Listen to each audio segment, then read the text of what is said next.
on a special edition of Brian Ross Investigates. Peter Tuchman was known as the face of Wall Street. With his Einstein hair and outsized personality on the floor of the New York Stock Exchange, Tuchman was confident nothing could stop him or the American economy until COVID-19. I started to get sicker and sicker and sicker every day. So it was really kind of a tsunami in a way. Still recovering after more than a month of being sick, Tuchman says it will take the American economy much, much longer to recover. The fact that small businesses may never reopen again, that there's no way that we have enough money to throw at this to make this all go away and be better. Plus, rating the reporters and anchors during the pandemic. The editor-in-chief of a leading media website ranks the winners. Do you want Macy's to go under? Is that more important or less important than Carnival? And the losers. We are not conspiracy theorists. Plus, your questions about COVID-19 and the law, your job, your home, your rights. We'd like to know what rights we have. What do you suggest we do? From the Law&Crime Network, this is a special COVID-19 edition of Brian Ross Investigates. And welcome and thank you for joining us. I'm Brian Ross, and this is a special edition of our program, and for our viewers on YouTube Live and Facebook Live. And I'm joined today by my colleague at Law&Crime, executive producer and investigative reporter Rhonda Schwartz. And Rhonda, this has been a week of conflicting news. Some good news out of the White House yesterday, a drug breakthrough potentially that Dr. Anthony Fauci says is really optimistic that could be used to treat those suffering from COVID-19. But at the same time, unemployment figures now at 30 million Americans out of work trying to get unemployment. That's right, Brian. There's a lot of confusion in the country. The stay-at-home order, President Trump says he's going to let it expire tonight. There's millions of unemployed people who are worried about their paychecks. At the same time, they're also afraid to go back to work. So there's a lot of confusion as we come into the beginning of May. That's right. As we've seen across the country on local news and elsewhere, people are pushing hard against the social distancing that supposedly will keep them safe. The governor says the state will begin harsher enforcement after beachgoers flock to the coast. This virus doesn't take the weekends off. This virus doesn't go home because it's a beautiful sunny day. Governor Gavin Newsom called out the tens of thousands who came to Newport and Huntington Beach over the weekend amid record temperatures. To look outside your window. If it looks quiet, it may be that people are sheltering in place, or they may have just come here to Sausalito. During normal times, the town is packed on sunny weekends, and even during the shelter in place, it's a popular place to visit. Boating, swimming, or just catching the sun. That's what I've seen people doing out here at Discovery Park at the Sacramento River. We got here around noon, and as it got warmer outside, more and more people started to arrive. Within hours, the parking lot was full. Mayor de Blasio is saying there will be zero tolerance for any large gatherings, but it comes after thousands of people flooded streets and sidewalks in Brooklyn last night for a funeral. The NYPD called in to break up those in mourning. An estimated 2,000 people were gathered for the funeral of a Hasidic rabbi who reportedly died from the coronavirus. Absolutely unacceptable. That's how Mayor de Blasio describes this chaotic scene. Now the mayor, though, is coming under fire for some of the comments he made. Some critics say it's a double standard blasting the Jewish community, but not crowds gathered for yesterday's military flyover. The notion that people would gather in large numbers, and even if they didn't mean to, would spread a disease that will kill other members of the community is just unacceptable to me. So it seems as fears about the COVID-19, the coronavirus, begin slowly to abate, the worry about the economy and jobs is growing substantially. Lots of questions about that from our viewers, and we have two preeminent lawyers here to talk about that. Joyce Smithy, an employment lawyer working in Washington and Maryland area from the Smithy Law Group, and Patrick Dorr, professor at Notre Dame Law School, a senior counsel in the real estate group at the New York law firm of Davis Polk. And Professor Dorr, let me start with you. Tomorrow is May 1st. Rents are due, mortgage payments are due. Lots of people aren't going to be able to make those payments. What's their jeopardy? Well, I think, Brian, it depends on their specific circumstances. If they can't pay the rent, they should contact their lawyer if they have one. If they don't have a lawyer, they should contact the landlord directly and explain their circumstances. They should probably be And prepared in that case, to look. Patrick, In that case, they should be prepared to discuss with the landlord what they think their plan is, how long they are able to pay rent, what their resources are, and how they would attempt to work out with the landlord to have an understanding. Because we think this is going to get better, so you need a plan to figure out how do you meet your obligations. all right. And Joyce Smithy, a question from one of our viewers about unemployment compensation. One of our viewers sent this in from Illinois. Hi, I have a question about unemployment benefits.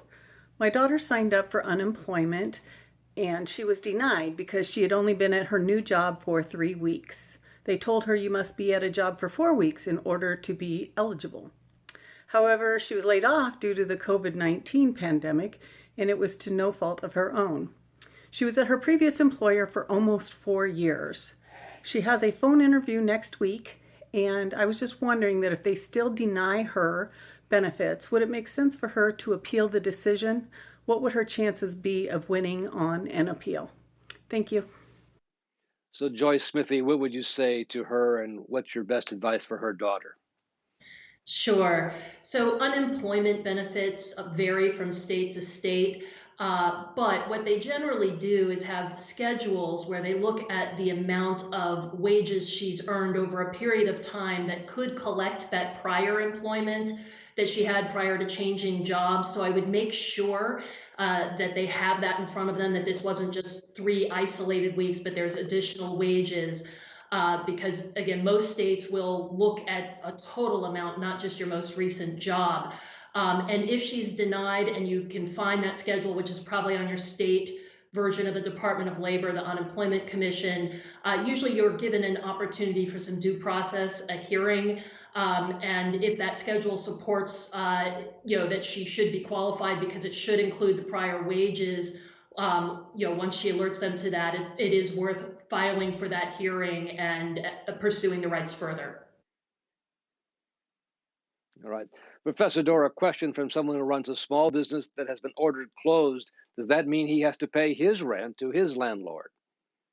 Well, it's always good when you're in these situations to look at your lease and to see what your obligations are. Sometimes these kind of circumstances are addressed. There might be a force majeure provision in the lease, but normally there are independent covenants. If he's going to stay in possession of his property and run his business, you don't know when it's going to come back. He wants to make sure he's not going to be put out on the street, too quickly. Right. And a follow-up question for you, Professor Dora, from Rhonda Schwartz.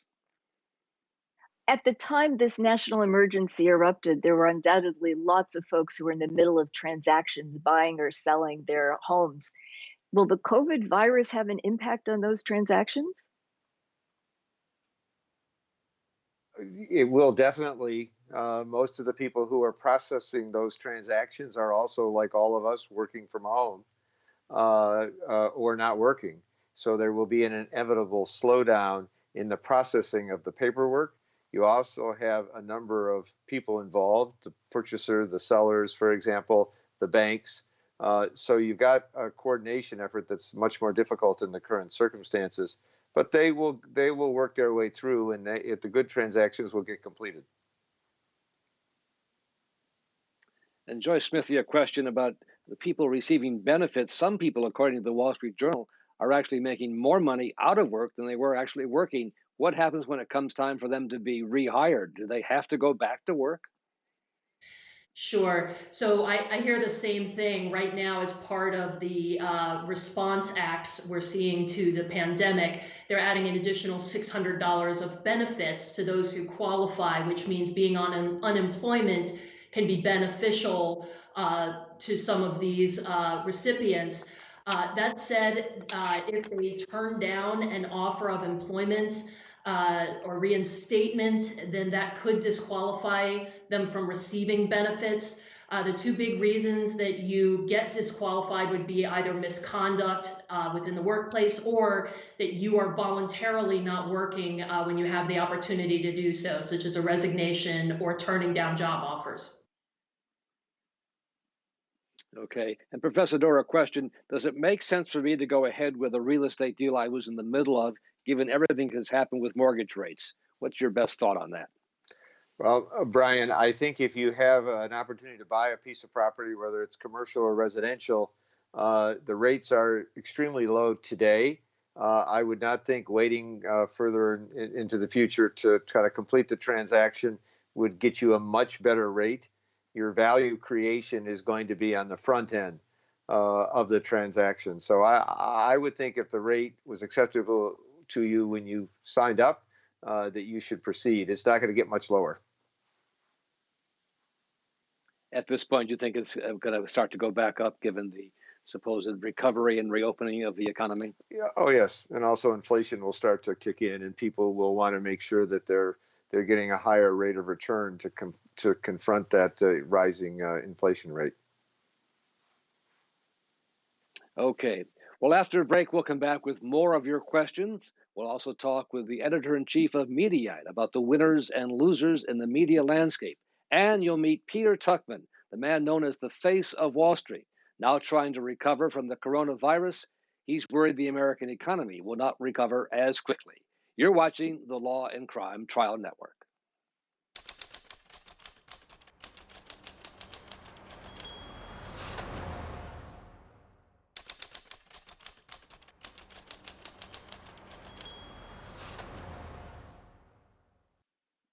Back now with our special edition of Brian Ross Investigates COVID-19 and the Law. And your questions, joined this afternoon by Rhonda Schwartz of the Law and Crime Network, and two lawyers who are on our panel to answer your questions, Joyce Smithy of the Smithy Law Group, and Patrick Dorr, professor of law at Notre Dame University, attached to the Fitzgerald Real Estate Institute, and senior counsel in the real estate group at the New York law firm of Davis Polk. And Professor Dorr, a question for you came from one of our viewers, Leland in Brooklyn, about real estate. Hi, I'm Leland. I live in Crown Heights, Brooklyn. I currently have two other roommates, one of which is going to be moving out at the end of May. We're concerned about what our options are. So we can't afford the full apartment on our own. I was also just furloughed, so finances are something that I'm trying to keep a line right now. So we just wanted to know what our options were for the next few months, if this is still going on. If there's a way for us to stay in our apartment, because we would really like that, while not having to cover that third roommate's rent after they do move out. So yeah, just we want to know what our options are. Thank you. So Professor Dorr, what would you say to that question? Well, I think it's a situation we've seen in the past. Sometimes roommates decide to leave earlier than planned, and the remaining roommates are still on the lease. I think you need always to check the lease in this case. You need to see whether or not you have the right to add a replacement roommate to the lease, both as an occupancy issue and also as a monetary issue. If you've been furloughed and you have a lease that goes several more months, you undoubtedly put a security deposit up, and you can do a calculation to see whether or not that security deposit can cover your remaining months on the lease, and contact the landlord and indicate what's happened and your willingness and desire to stay put. If you were going to leave at the end of your lease anyway, you can be a little more firm with the landlord going forward. Let me ask you, Professor Dorr, a question lots of people are asking. What is force majeure? What does that mean, and how do you take advantage of that? Well, force majeure is generally thought of, Brian, as a defense against another party to a contract enforcing their contractual rights. It does not give you a right per se. It ends up being like a shield to say you don't have to perform your end of the bargain, your side of the contract. Normally speaking, force majeure is defined in your lease, for example, or it's defined in your purchase and sale agreement for an apartment or for a building. If there is no definition, the general concept is that it is an act beyond your reasonable control. If it is a general point like that, a pandemic like we have today would probably qualify for force majeure. It certainly would. And Joyce Smithy, a question. If my company reopens, what are they required to give me in terms of protective personal equipment? Joyce? Sure. So it's a great question.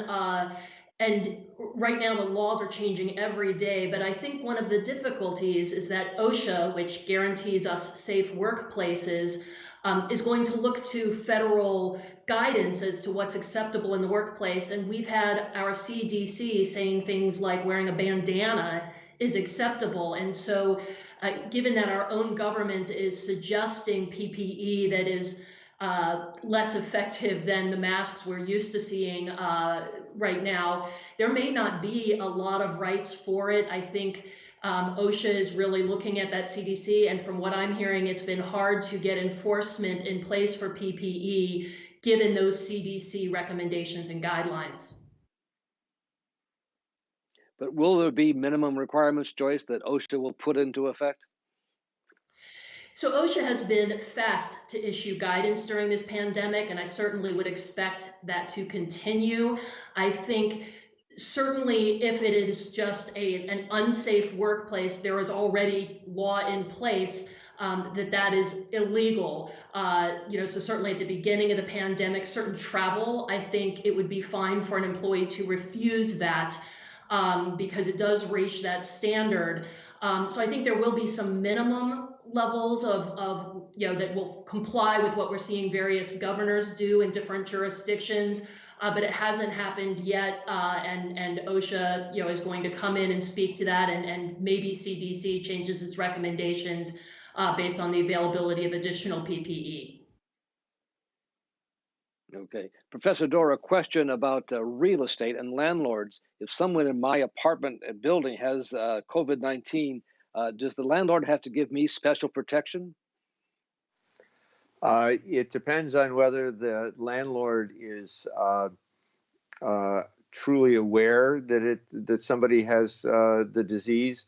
It is hard you have to give a test, and you would be a little leery as a landlord to taking some steps if you're not really sure they have it. If they are actually informed and they are still in the apartment, then there would be reasonable steps to notify the folks that are nearby and would come in contact with that particular tenant. And a follow-up to that, Professor Dorr, if someone Yes. has come down, if someone comes down with COVID-19 as a follow-up, is the landlord, can he reveal the name of that person to other tenants in the building? Is he required to, or should he not because of various privacy laws? Well, the HIPAA laws apply to people who are in the healthcare business. I don't believe they apply to people who are in the real estate business, Brian. Okay, good answer. Joyce, a question for you quickly from Rhonda Schwartz. Rhonda? Joyce, a lot of folks are confused first about the difference between being furloughed and being fired. And if you're furloughed and you are now asked to come back to your job, if you don't think it's safe, do you have to go back? Could you address that? Sure, that's a good question. So the idea of a furlough is that the employment relationship isn't ending, it's being put on pause, whereas a termination, the idea is that it is a true ending to the relationship. If you're furloughed, especially for public employees, you still have some due process rights in your job. But if they offer you that job to come back and you don't feel safe, certainly you have certain rights to refuse to do that. But the question will be whether or not that jeopardizes your rights to unemployment compensation for refusing to return to the workplace. So that's quite a conundrum for a lot of folks. Joyce Smithy of the Smithy Law Group and Patrick Dorr. And Joyce Smithy of the Smithy Law Group and Patrick Dorr from the University of Notre Dame, the law school there. Thank you both for being here today, answering our viewers' questions. Appreciate it very much. You're welcome. Yeah. Coming up, Peter Tuchman, known as the face of Wall Street. His description of recovering from COVID-19, can the American economy do the same? You're watching the Law and Crime Trial Network.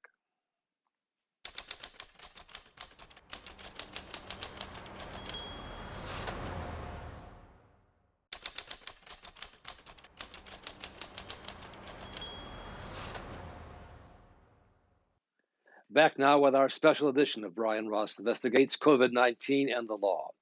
For years, Peter Tuchman was known as the face of Wall Street, always optimistic. Nothing could stop him or the American economy until COVID-19 hit him and the economy very hard. I talked with him earlier. Peter, thank you so much for being here. I want to hear your views on what's going to happen to the American and the world economy. But first, tell me, how are you doing after your battle with the coronavirus? So the easy question first, and then the big question. So I am about 36 days into this thing.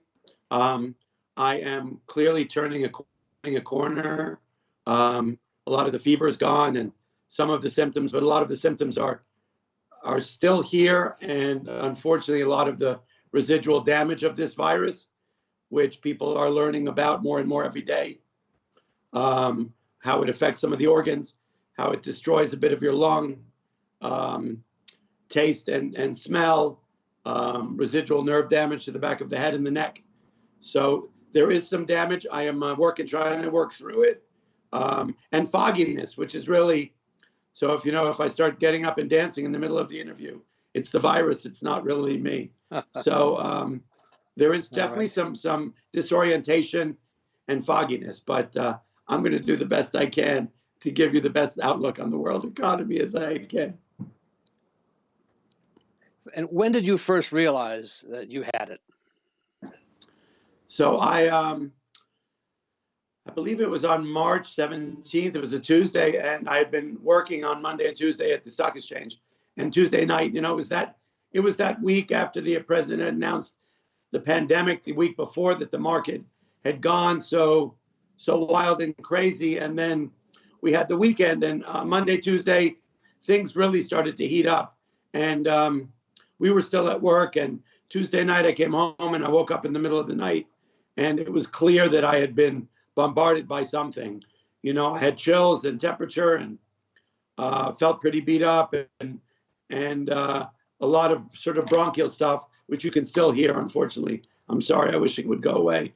And so I knew that I had something, and the stock exchange had already instituted a testing system out front of the exchange with a medical team, and basically to protect the welfare of the brokers and the floor and everyone in that area.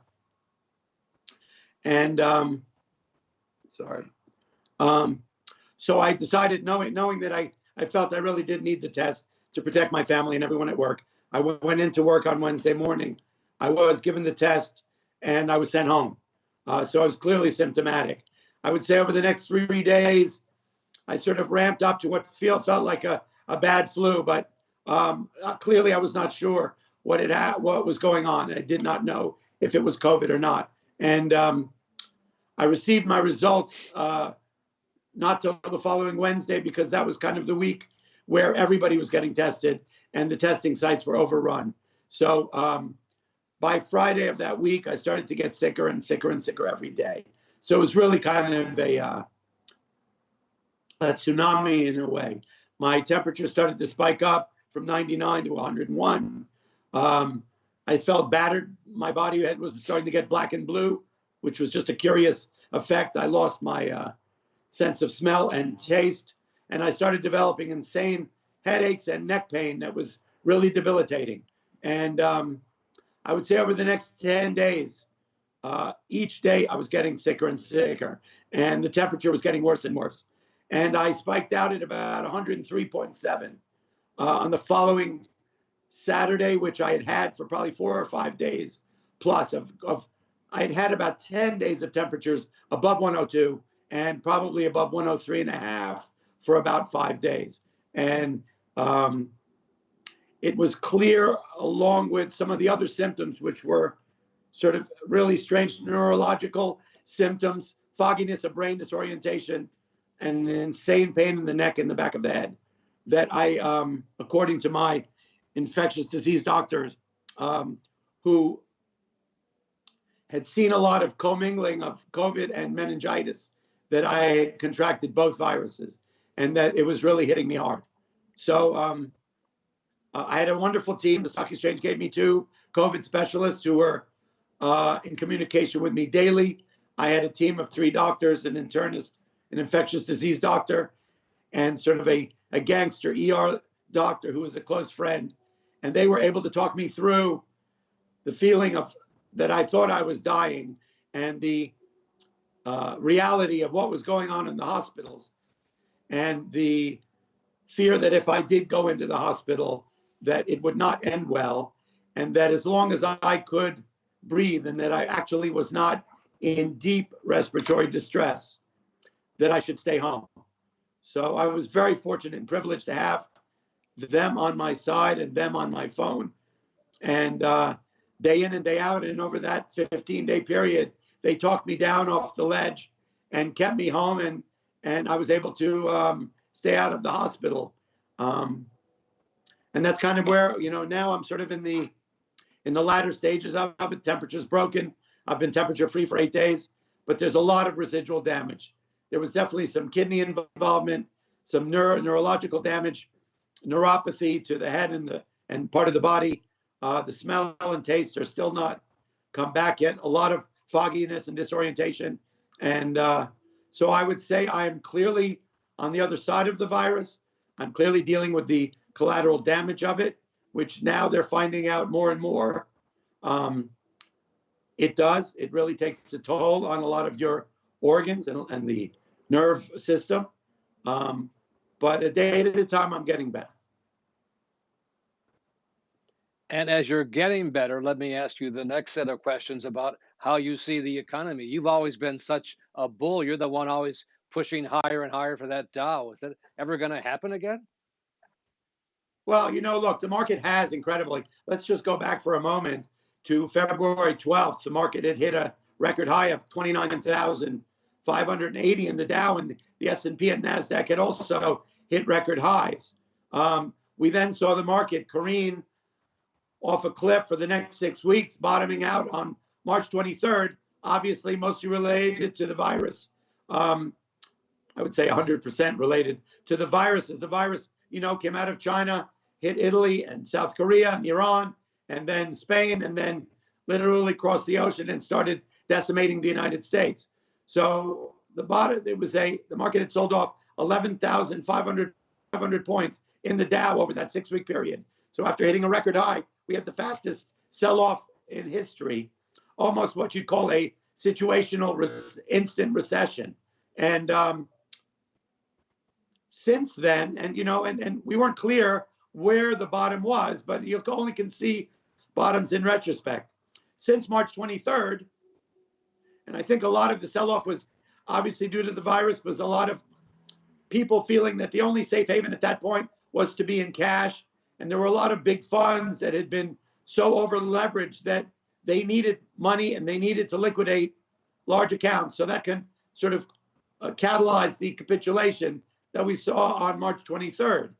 Since March 23rd, even though economically and globally economically and domestic economics, we've seen just one bit of news after the other. I can list them to you, and they're devastating. 26 million people are unemployed. There'll be multiple bankruptcies. The Fed was forced, and the government were forced to throw everything but the kitchen sink and stimulus packages in the amount of trillions, $2, $3, $4, $5 trillion. We are seeing 50,000 plus people die. 500,000 plus people have the virus, exposed to the virus in the United States. And we see an economy and we see basically an economy that's at a complete standstill. We are sheltered in place. All the stores are boarded up, the restaurants. So, and we're seeing companies, huge global companies. We're seeing, huge domestic companies that are not even able to give guidance of what the future looks like due to all the unknowns of what the future will bring short-term and long-term. So while we've seen all that bad, devastating news, and my prayers go out to everyone who lost a loved one and everyone who's lost a job and everyone who's really suffering from the anxiety and fear of the future, we've seen the market rebound almost 55, 60% it's caught a lot of people off guard. It's caught me off guard in a way because, it's funny. Markets sometimes will trade in step with the economy one by one as they go down the journey together. And sometimes markets completely diverge from reality and what the economy is doing. It feels to me, in my opinion, and I'm not an economist, that the market is not really caught up with the economics of this crisis yet. Taking into account but there's still all more the unknowns, the potential bankruptcies, the fact that small businesses may never reopen again, that there's no way that we have enough money to throw at this to make this all go away and be better, that we've got so many unknowns about reopening the economy, how people are going to respond to that relative to fear, anxiety, let alone businesses actually being able to reopen, and what the long-term effects on the economy are going to be. The market at this point today is rallied back the fastest 10% rally in history since that capitulation in March. So does it make sense? Kind of not. Is it a bit of what we call FOMO, fear of missing out? People are jumping in the market thinking, you know what, the market's doing what it wants to do. It's really not following step with the economy. And I don't want to miss this discount shopping opportunity. But, if you really analyze all the different people who are watching this, it could be a dead cat bounce. It could be a bear market rally. It could be fear of missing out. It could be that the investors who are in the market now are people who are not as affected by this crisis as, those people are really worried about their rent and paychecks and not buying the Dow Jones Industrial Average, right? So it's a lot of all of that. Let me ask you one. Yeah. Go ahead, sir. Go ahead. No, I'm going to ask you one final question, Peter. You're such a fixture on the floor there of the New York Stock Exchange, with your Einstein hair, and you're kind of the face of Wall Street. Are you ever going to be able to go back to that floor again, you think, and operate like you once did? Would you be safe, feel comfortable doing that? 100%, 100%. The stock exchange obviously is one of the greatest financial institutions in the world. It is a place that instills confidence in people all over the world when they see the human element involved in their money and in trading. We will be back. I think we'll be there sooner than later. Obviously, they are working on doing it in a safe fashion where the brokers, the traders, the market makers, everyone down in that room will be safe, whether it's masks and face guards, whether it's testing every morning on the way into the exchange, whether it's a phase 1, phase 2 re-entry into there with those 50% employees coming in at a time. But the market, the confidence throughout the world and domestically needs to see us back down there. And I think that the market will be thrilled when we get back down there. And for me, it's the greatest thing in the world. I've loved it for 35 years, and I am anxiously awaiting each day to go back to work. All right. Well, Peter Tuchman, thank you so much. I'm so glad to hear you're better. I remember seeing you just a few weeks before you got hit, looking the sign of life there, and to hear you hit in such a low blow. But I'm glad you're back, and thank you so much for being with us here tonight. Thank you so much, Brian. Good luck, everybody. Coming up next, the editor-in-chief of Mediaite and his picks for the winners and losers in the media landscape. See if you agree. You're watching the Law and Crime Trial Network.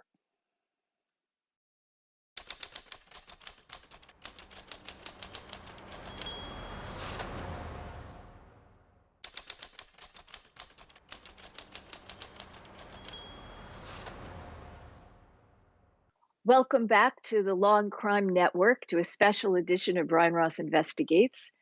We are joined by Mediaite Editor-in-Chief, Aidan McLaughlin. Aidan? Did we lose Aidan? Rana. Aidan, are you there? Brian?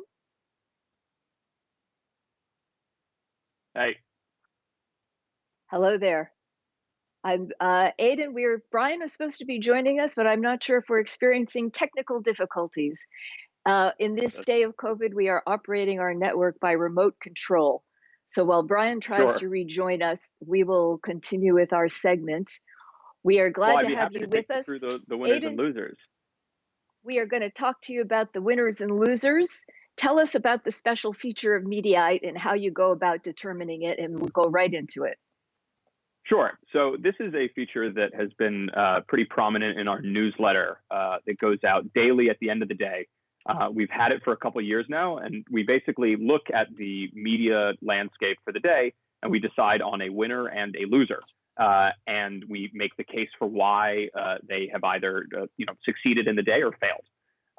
This week, we wanted to look at the winners and losers that we came up with on Monday, Tuesday, and Wednesday. And the one I wanted to start with was our winner from Monday, which is who's Jim Cramer, who's the CNBC host. Now, this I think is a pretty interesting one to start with, just for a narrative reason, because you'll notice that economic news has become way more of a hot commodity in recent weeks. Given, go ahead. Aiden, we're going to take a look at this, and then we'll let you explain why you chose him. Okay, roll the package there, control room. But let's say you're the Federal Reserve. Do you want Macy's to go under? Is that more important or less important than Carnival? I mean, Carnival, which was a principal, purveyor of COVID-19 that's killed a lot of people. Macy's hasn't killed anybody. Should we give Macy's a loan? Should we help them out? Or are we limited to companies that run by Mickey Arison? I don't know. I mean, I've gotten quite cynical. When I read that Carnival piece, I think your eyes glaze over now because everything's so cynical. But I wonder why Carnival gets the backing of the Federal Reserve after being an actor that I think we could all question, and Macy's, which does fireworks, which is more dangerous. So why is he a winner, Aiden? Right. So, we've actually taken a much closer look at the types of commentary that people like Jim Cramer are doing, just because of how big business and economic news has gotten in the time of the coronavirus pandemic. So we actually, we watch Jim Cramer's commentary every day. He is sort of more of an out-the-box iconoclast pundit than most. So he tends to have really interesting takes on whatever the news of the day is. And on Monday, he actually targeted one particular company that was the benefactor of a bailout from the Trump administration, and that is Carnival Cruise Lines. Now, you might be wondering why a cruise liner is getting a bailout right now. It makes sense because the cruise industry has been destroyed by the current pandemic.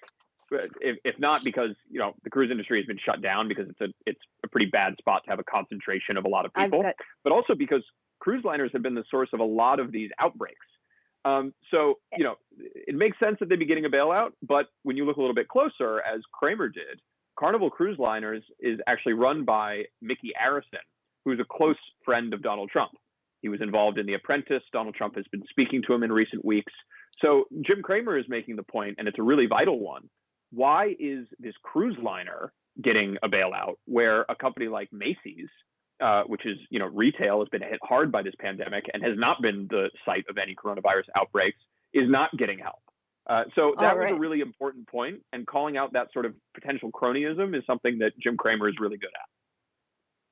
And now you've got some losers on your list. You highlighted a tweet from Tomi Lahren. We're going to show you put the tweet up and tell us about this. Why is this a loser? Sure. So it should be noted that this tweet was deleted. She, I guess, realized how absurd it was. Tomi Lahren is one of the many sort of media supporters of President Donald Trump who have gotten, called out the shutdowns that the government has imposed on the United States to fight the spread of the coronavirus. Sometimes a lot of those sort of people that defend the president and that criticize the lockdowns make decent points. Comparing government guidelines for people to stay inside to willful slavery is not one of the more sensible criticisms of that. I think it's clear that she realized how absurd it was and ended up deleting the tweet, which makes sense. She is also on the payroll of Fox News, which has come into a lot of criticism for these types of commentary about the coronavirus shutdowns. So it wouldn't surprise me if an executive at Fox News said, you need to remove this tweet. What I find curious about it, and is interesting about a lot of these comments from Trump supporters is that the president, Donald Trump, is the commander in chief. So it's curious that there's all this criticism of the lockdowns and no criticism of the president, who is overseeing these lockdowns. You have a pair of social media personalities on your list this week too, Diamond and Silk. We've got a clip, I think, from them, and then tell us about them. Sure. We are not journalists. We're not doctors. And we are not conspiracy theorists. We're just Diamond and Silk. We're Diamond and Silk, and we are opinionators. Right. Okay. Y'all was on TV. Oh my God, people are dying. They need ventilators. We don't have enough ventilators. And come to find out, the hospital don't even need those ventilators yet. Right. And that's wrong, you all. Right. I'm looking at that. That's why I keep saying something is wrong. Something's not right. Something is off here. That's something right. is off How here. is it that you can go to the grocery store, but you can't go to work? And Aidan, let me ask you, I'm back here now. Why did they get on your loser list? All right. Hey, so how do they get on your loser list? They're in a similar situation to Tommy Loren. They also used to be on the payroll for Fox News. They were hosts for the streaming service Fox Nation. And they have peddled a series of conspiracy theories about the coronavirus in the past few weeks. They've questioned whether the death toll was inflated, which was a baseless suggestion. And they actually advised people to go out and break quarantine. Now, these are comments that no one on any other network could get away with. And there was a time when it didn't look like Fox News was going to do anything about it. When reporters reached out to them, they were quite silent about it. Eventually, the Daily Beast noticed that Fox Nation stopped putting out new Diamond and Silk episodes. And they got from a source at Fox News that the network had cut ties with the duo. So that's why we made them loser of the day. It's also, I would say it's not all bad for Diamond and Silk, because after they had cut ties with Fox News, President Donald Trump tweeted out a message of support for them. So their base is probably still going to be, watching and tuning into their Twitter feed and their conspiracy theories pushed out on YouTube, but they will not be paid by Fox News to do it. All right, well, moving on, President Trump certainly did not support one of your winners, Olivia Nuzzi, a New York Magazine reporter. Let's take a look at what she did at a news conference with President Trump. If an American president loses more Americans over the course of 6 weeks than died in the entirety of the Vietnam War, does he deserve to be reelected? So, yeah, we've lost a lot of people, but if you look at what original projections were, 2.2 million, we're probably heading to 60,000, 70,000. It's far too many. One person is too many for this. So, Aidan, that was really a pertinent question, wasn't it? He didn't like it. Sure. And this actually, I will say, we made Olivia Nuzzi winner for this question, but it was kind of a controversial pick because she got a lot of criticism from people who thought that her question was too much of a gotcha.